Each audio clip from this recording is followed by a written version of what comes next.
an inner covenant of faith between thee and me. Thou hast fulfilled the covenant and made me exceedingly fruitful. Thou hast multiplied the good on my path until all sorrow and sighing have flown away, and I have entered into the place of everlasting gladness. As I walk and talk with thee in the garden of my soul, I am released from all thought of labor, for thou hast given me the power to speak of thine invisible substance, so that it takes form from my spoken word. Everything and everybody in my world is enriched because of my companionship with thee, and every act of my life has become a joyous service of love to thee and to my fellow human,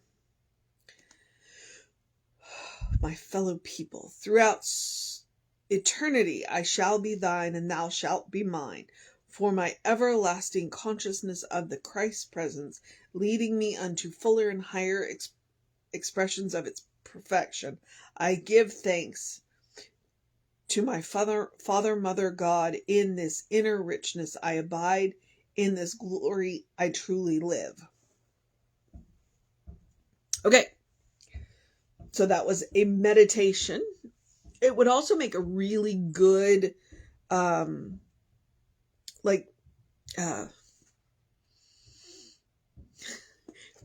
this realization. That's the word I'm looking for. Realization in a treatment.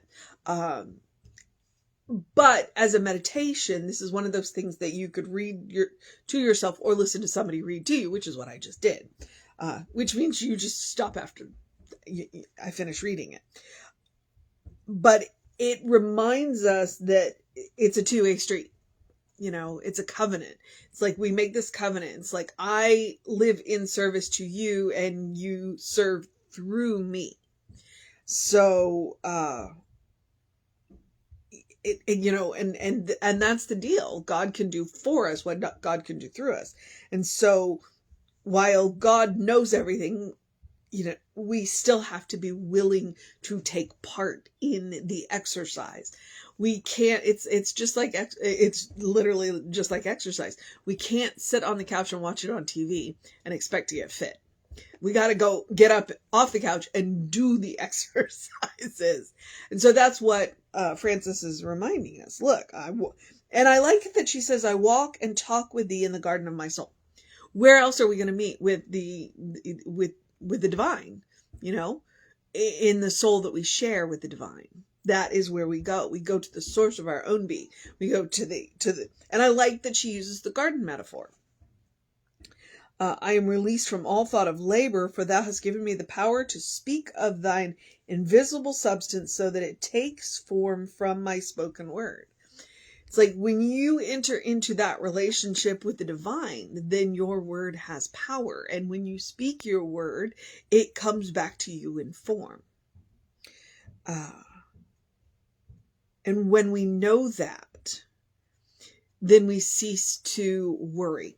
We cease to be concerned.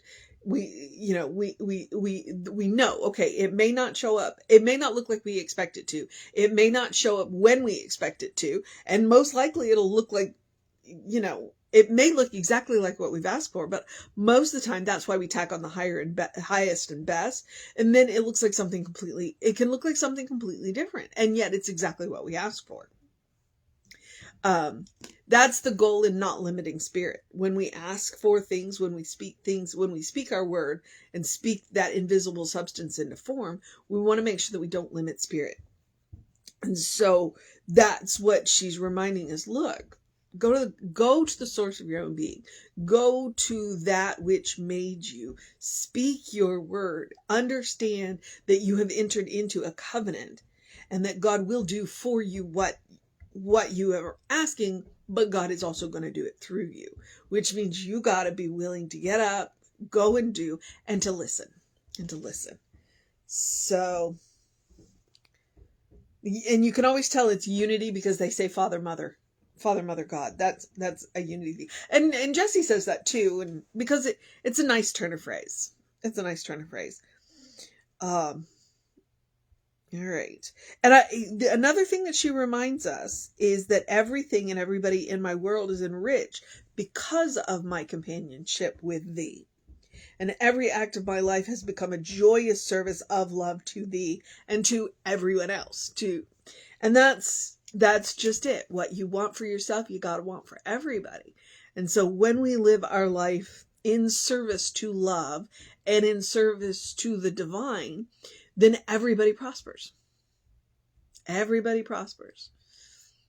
And there's nothing wrong with, there's nothing wrong with you prospering. You're not going to take anything away from anybody else when you make decisions out of love, when you make decisions in the divine love. So, you're not taking food out of anybody else's mouth. So there's a lot of good little things in this meditation, and I would encourage you to read it and maybe record it yourself and listen to yourself, read it back to you. And the mission today, I'm gonna go back to that second line, or that's the first line of the second paragraph. The mission today, should we choose to accept it, is to walk with and talk with the source of our being in the garden of our own soul. Okay? Walk with and talk with God. There's nothing between you and God. Go to the source of your own being. Go to the garden of your soul. Because that soul, that's the soul you share with the divine. There's a great, as Emerson likes to call it, the great oversoul. We individualize a small piece of that soul, that infinite soul. And that's what we are. And so when we go to the garden of our soul, we are going back to God. And we can do it in the most mundane circumstances. You don't have to sit in a dark room with a lit candle, cross-legged on a pillow. I don't think I can sit cross-legged on a pillow if I wanted to.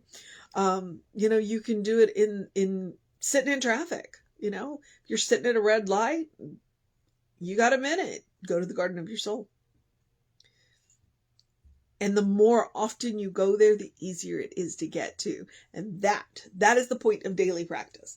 That's one of the reasons why I suggest that I give you the mission every day. It's the same mission every day. Really, honestly. I use different words because I'm waiting to say the word that sparks your soul, sets your soul on fire. The phrase that sets your soul on fire. So, and then I follow it up with the spiritual practice of doing something loving for yourself, doing something kind for yourself, doing something compassionate for yourself. Because again, what I'm talking about is self-care, but I'm also reminding you to go to the source of your own being. Go to the source of infinite love, this infinite source of kindness, compassion, and love. Go there, plug in, allow that to flow through you. Because it heals you as it flows through you. And the world needs more of that. We're going to meet people who need a little extra. And some days we're the ones who need a little extra. So that's why I want you to practice on yourself. And I give you silly little hints, like take a deep breath before you speak. Do you know what that means? It means think about what you're about to say. I say to take a walk, because sometimes that's what we need to do. We need to walk away from a situation so that we can come back and look at it with fresh eyes. Sometimes I say take a nap, because nothing works better than turning yourself off and turning yourself back on. It works with electronics. It works with us too. When you meet toddlers that are having a meltdown, what do they need? Probably a nap. If you're having a meltdown, go take a nap. That's why I say these things. These are hints to help you, go to the garden of your soul on a regular basis. I also say eat dessert first because I want to remind you your life is a special occasion. One of the qualities of God is joy. But you got to make room for it. Yes, joy naturally happens. But sometimes it doesn't. Sometimes it's a struggle. And when it's a struggle, that's when you got to make room for it. No matter what is going on in the world, you deserve joy. Make room for it. Take care of yourself. I call it a spiritual practice. I call love, kindness, and compassion spiritual principles. They are also qualities of God.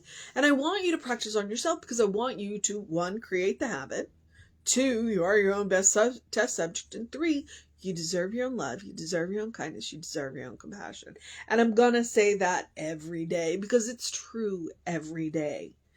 Get to know the source of your own being. Create a well-worn path. And then when you are sitting in traffic at that red light and something comes on the radio that just bothers you, you hit that trail and go to take that well-worn path and spend a moment talking to God. And you will prosper for it. And everyone around you will prosper for it. When you practice self-care on yourself, you move through the world differently and the world is better for it. It's true. It is true. Try it. You'll see.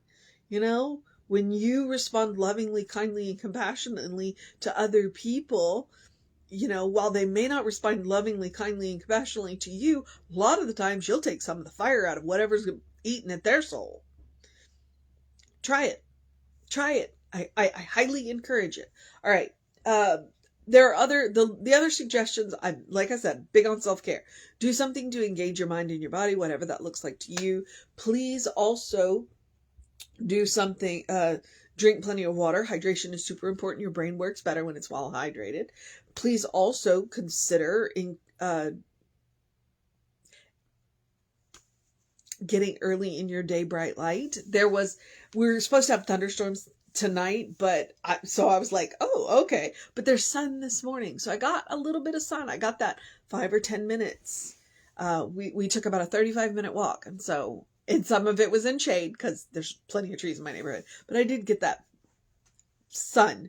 And it makes me feel better. I have more energy during the day and I hope I sleep better at night. I'm a menopausal woman. Who knows how I sleep at night right now? But try it. It's called a circadian rhythm. It is a natural hormone cycle. We all have it. That early in your day bright light. And if you can't get sunlight, artificial light will help too. Just good, full on bright light will help you sleep better. And you'll have more energy during the day. All right. So, my favorite Ernest Holmes quote, this is the time for it. Open the windows of your soul. Allow the breath of heaven to remind you do live in heaven right here, right now. It's all around you all the time. As Francis is reminding us of the prospered consciousness, it's a state of mind. Heaven is a state of mind. It's a state of consciousness. It is not a place we have to get to. It's a state of mind we create. And once we create it, heaven can be anywhere. All right? That is the goal. Once we learn that, nobody can take it away from us. Absolutely. And it's worth learning that skill. It is absolutely worth learning that skill. And it's a superpower. And you have it. It is a quality of God. You come pre-installed with that Christ consciousness, which helps you create heaven. Jesus said the kingdom of God is within you. That's what he's talking about. All right. So let's take a lesson from the master teacher and from Francis and, prosper our consciousness. Okay. And you can always take Emma's advice. Look for the good and praise it. I mean, really, honestly, you want to turn your mood around. There are 2 ways to do it. 1, go volunteer. Be of service to another. She talked about it. There's science proving that makes you feel better no matter what you feel like. Go be of service. The other thing is to look for the good and praise it. Look for all of the good. Look for the tiniest good you can. Make a competition to find the smallest good that you can and then watch it get bigger. Gratitude works. So you need to turn your mood around. Start counting your good. It's like counting sheep, but instead of making you go sleepy, it makes you feel better. Trust me, it works. There's science behind it. Okay. We're at the social media part, so I'm going to remind you we are Creative Life Spiritual Center, Creative Life Spark. I'm the running Rev Ryan on the social medias that I am on. If you want to know what's going on with the center, please email info@creativelife.org. That will get you on a constant contact. Those hot links are hot. If in that email it says click here now, it will take you right to what you want. Like the Soul Session playlist. If you click here now, it will take you right to that playlist. Or it might take you to the person to help you get that information. So please avail yourself of that. All right. I am going to move forward into